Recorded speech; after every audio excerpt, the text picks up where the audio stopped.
Welcome to Blizzard Fire. We hope this video helps fire up your solution. You start by getting the environment right and the first dataset loaded.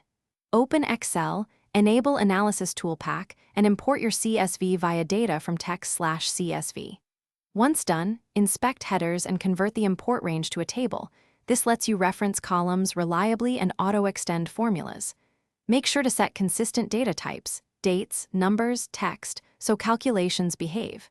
Save a version backup now. You'll thank yourself if you need to revert to raw data. Once the table is ready, clean and transform with intent. Use trim and value to fix spacing and numeric conversion, and split fields with text to columns when needed. Create helper columns for computed flags or normalized measures so original data stays intact. For larger or repeatable tasks, load into Power Query and apply steps that auto-repeat on refresh. Make sure to check for outliers and missing values using conditional formatting and quick pivot tables. Now run your quantitative analysis and present results clearly. Use Excel functions or the data analysis add-in for descriptive stats and regressions. Try Solver for optimization. Build charts tied to your tables and use dynamic ranges so visuals update. Once done, create a summary sheet with key metrics and assumptions.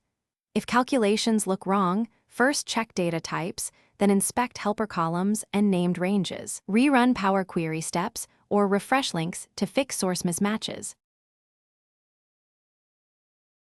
Thanks for watching. If you found this helpful, don't forget to like and subscribe.